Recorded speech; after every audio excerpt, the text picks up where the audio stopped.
ابھی وہ پارکنگ میں پہنچی تھی جب اس کے قدم بے ساختہ رکے، کیونکہ سامنے سے جذبہ چلی آ رہی تھی جو خود بھی اسے دیکھ چکی تھی۔ منام کو دیکھ کر جذبہ کے چہرے پر غصے بھرے تاثرات چھائے تھے اور اب وہ دونوں ہی ایک دوسرے کے سامنے آ کر رک گئی تھیں۔ کیسی ہو جذبہ؟ منام نے اس کی عزت کرنا تو کب کا چھوڑ دیا تھا، تبھی اسے نام سے مخاطب کیا۔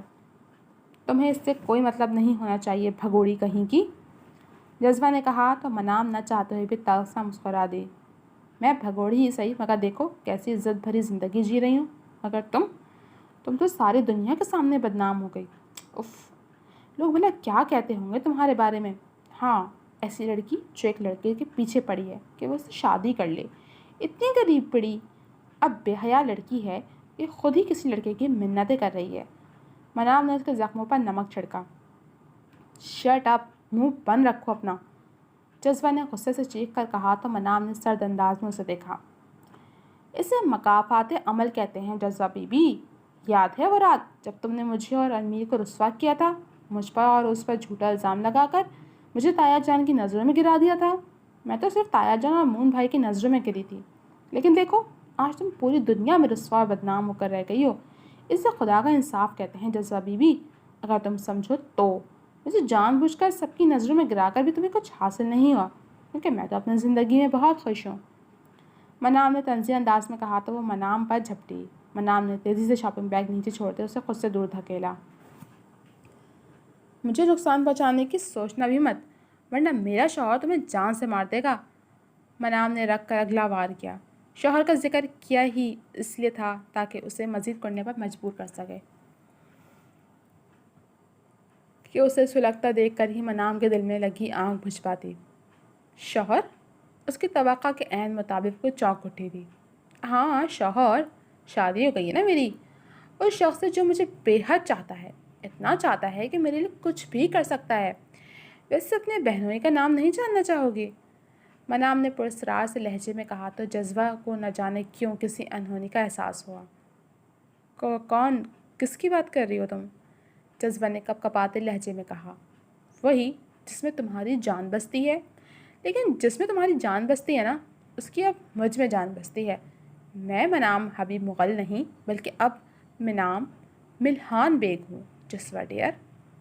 منام نے اس کے سر پر دھماکہ کیا تو وہ پھٹی پھٹی آنکھوں سے اسے دیکھنے لگی، جیسے اسے یقین نہ آیا، مگر پھر تیزی سے اس پر جھپٹی۔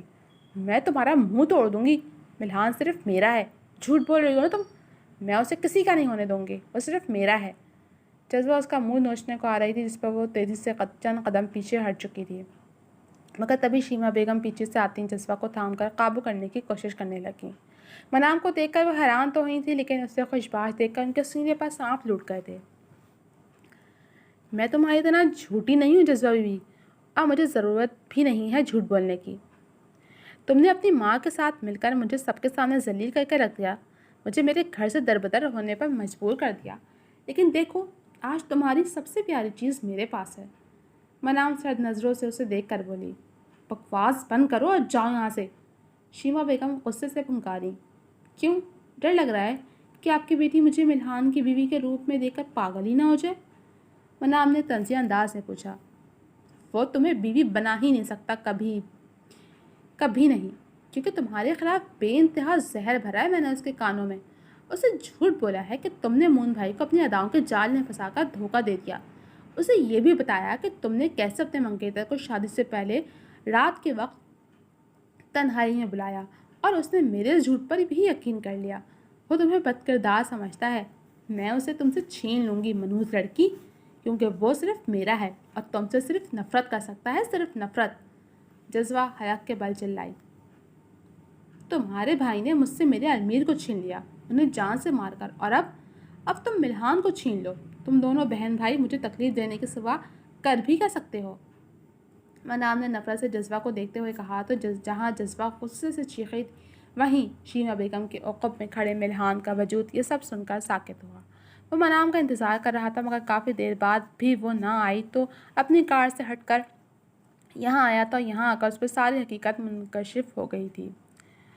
یعنی منام ویسی نہیں تھی جیسے جذبہ نے اسے بتایا تھا۔ اس نے میمون کو اپنے جال میں پھنسا کر دھوکہ نہیں دیا تھا، اسے المیر کے ساتھ رسوا کرنے والی جذبہ تھی جس کی وجہ سے اس کی اتنی جلدی شادی کر دی گئی۔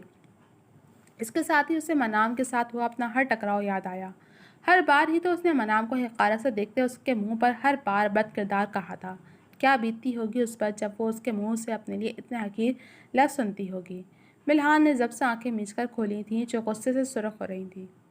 جذبہ، چلو یہاں سے۔ شیما بیگم نے اسے لے جانا چاہا۔ وہ اسے لے کر شادی کی شاپنگ کرنے آئی تھیں۔ جذبہ کی شادی طے کر دی گئی تھی اور جذبہ نے وہاب صاحب سے معافی مانگ کر یہاں ماں کے ساتھ آنے کی اجازت لے لی تھی۔ معافی تو بس بہانہ تھا، وہ یہاں سے سیدھا یونیورسٹی جانے والی تھی ملحان سے ملنے، کیونکہ وہ جانتی تھی وہ کبھی آف نہیں لیتا۔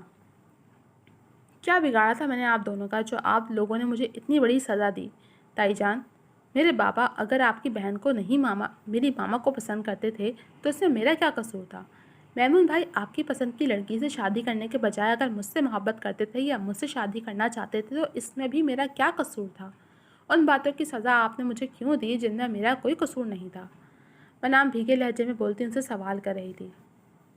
ابھی تو میں نے تمہیں سزا دی ہی نہیں، میں تمہیں جان سے مروا دوں گی اگر تم نے اب میرے ملحان کا نام بھی اپنی زبان پر لیا تو۔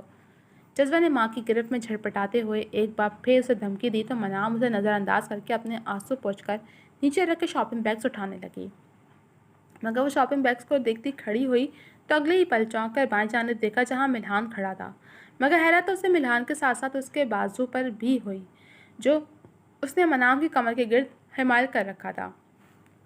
اور جھٹکا تو جذبہ اور شیما بیگم کو بھی لگا تھا ملحان کو اپنے سامنے اور منام کے اتنے قریب دیکھ کر۔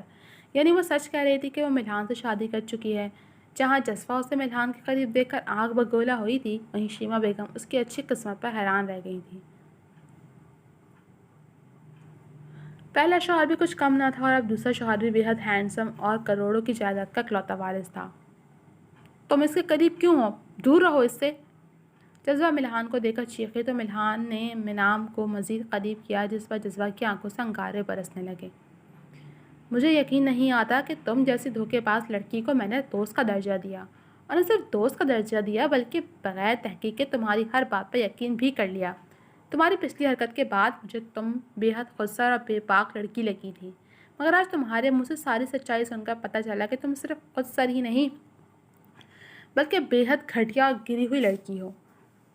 ملحان نے ایک ایک لفظ پر زور دیتے ہوئے کہا تو جذبہ نے تیزی سے نفی میں سر ہلایا۔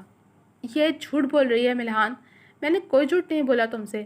گھٹیا ہے یہ جو ہر لڑکی کو اپنے جال میں پھنسا لیتی ہے جیسے تمہیں۔ جذبہ اسے یقین دلانے کی کوشش کر رہی تھی جب ملحان نے سختی سے اس کی بات کاٹی۔ بکواس بند کرو اپنی۔ اب اگر تم نے میری بیوی کے خلاف ایک لفظ بھی کہا تو زبان کاٹ کر تمہارے ہاتھ میں پکڑا دوں گا میں۔ تم نے جو کیا اس کے لیے کبھی معاف نہیں کروں گا تمہیں، اس لیے بہتر ہے کہ کبھی بھی اپنی شکل اب مجھے مت دکھانا۔ ملحان ایک سخت نظر شیما بیگم اور جذبہ پر ڈال کر منام کے ہاتھ سے شاپنگ بیگس لے کر اپنے ایک ہاتھ میں اور دوسرے ہاتھ میں منام کا ہاتھ تھامے وہاں سے نکلتا چلا گیا، جبکہ پیچھے جذبہ مزید چیخنے لگی جسے سنبھالنے کی کوشش میں شیما بیگم ہلکان ہونے لگی۔ کار کے قریب آ کر ملحان نے اس کا ہاتھ چھوڑا خود شاپنگ بیگس پیچھے رکھ کر ڈرائیونگ سیٹ پر بیٹھ گیا اور پھر اس کے بیٹھتے ہی گاڑی سٹارٹ کر دی۔ ملحان کے ماتھے پر بل پڑے ہوئے تھے اور جبڑے اتنی سختی سے بھینچ رکھے تھے کہ اس کی کنپٹی کی رگیں تک ابھر آئی تھیں، جبکہ منام اب کھڑکی کی طرف رخ کیے بیٹھی رو رہی تھی جس کا اندازہ ملحان کو اس کے جسم کے لرزنے سے ہو رہا تھا۔ کچھ ہی دور جا کر اس نے گاڑی سڑک کنارے روکی اور ٹشو باکس سے ٹشو نکال کر اور ڈیش بورڈ سے پانی کی بوتل اٹھا کر منام کی طرف بڑھایا۔ منام، پانی پی لو، اس نے نرمی سے کہا۔ جو کچھ وہ جانے انجانے میں کر چکا تھا اس کی بھرپائی چاہ کر بھی نہیں کر سکتا تھا۔ نہیں چاہیے مجھے۔ منام کی زکام زدہ سی آواز پر اسے مزید شرمندگی نے آن گھیرا۔ آئی ایم سوری ہر اس چیز کے لیے جس سے تمہیں تکلیف ہوئی، میرے لفظوں کے لیے سوری جنہوں نے تمہیں اذیت دی۔ نہ جانے کیوں میں نے جذبہ کی باتوں کا یقین کر لیا، مجھے ایسا نہیں کرنا چاہیے تھا، ہو سکے تو مجھے معاف کر دو۔ ملحان نے دھیمے لہجے میں اس سے معافی مانگی تھی۔ آپ نے یقین کر لیا کیونکہ آپ چاہتے تھے کہ آپ کو مجھ سے نفرت کی وجہ مل جائے، اور جب وجہ مل گئی تو آپ کے لیے مجھ سے نفرت کا اظہار کرنا آسان ہو گیا۔ ہر کسی پر یقین نہیں کر لیا جاتا۔ اگر میں آپ سے آ کر کسی لڑکی کے بارے میں ایسا کہتی تو کیا آپ بنا تحقیق کے میری بات پر یقین کر لیتے؟ منام نے اس کی طرف پلٹ کر تلخ لہجے میں سوال کیا تو وہ لاجواب سا ہوا، کیونکہ نہ کہیں وہ سچ ہی کہہ رہی تھی۔ ملحان اسے چڑھتا تھا اور شاید اس وجہ کے مل جانے کے بعد وہ جان بوجھ کر وہ سب کرنے لگا تھا جو منام کو تکلیف دیتا تھا، اور وہی سب تو اسے نہیں کرنا چاہیے تھا۔ احد نے کتنا سمجھایا تھا اسے، مگر وہ نہیں مانا تھا۔ شاید تم صحیح کہہ رہی ہو، کبھی کبھی ہم دوسروں کو غلط جج کر لیتے ہیں، جبکہ ہم کسی کو جج کرنے والے کوئی نہیں ہوتے۔ کوئی کچھ بھی غلط یا صحیح کر رہا ہے تو یہ اس کا اور اس کے خدا کا معاملہ ہے، ہمیں کسی کے معاملے میں پڑنا نہیں چاہیے۔ میں نہ گزری باتوں کو بدل سکتا ہوں، نہ گزرا ہوا وقت واپس لا سکتا ہوں، مگر ہو سکے تو مجھے معاف کر دینا۔ ملحان نے دھیمے لہجے میں کہہ کر گاڑی سٹارٹ کی اور گھر کی طرف روانہ ہو گیا۔ پورے راستے ان کے درمیان مزید کوئی بات نہیں ہوئی تھی۔ گھر آنے کے بعد وہ سیدھا کمرے میں چلا گیا، جبکہ رابعہ بیگم نے منام کو وہیں روک لیا اور اس کی شاپنگ دیکھنے لگیں، جس پر مجبوراً منام کو خود پر ضبط کر کے وہیں رکنا پڑا۔ جی تو جناب، کیسی لگی آپ کو یہ ایپیسوڈ؟ کمنٹ سیکشن میں اپنی رائے کا اظہار ضرور کیجیے گا۔ جلد ملوں گی آپ سے اگلے ایپیسوڈ کے ساتھ، تب تک کے لیے اللہ حافظ۔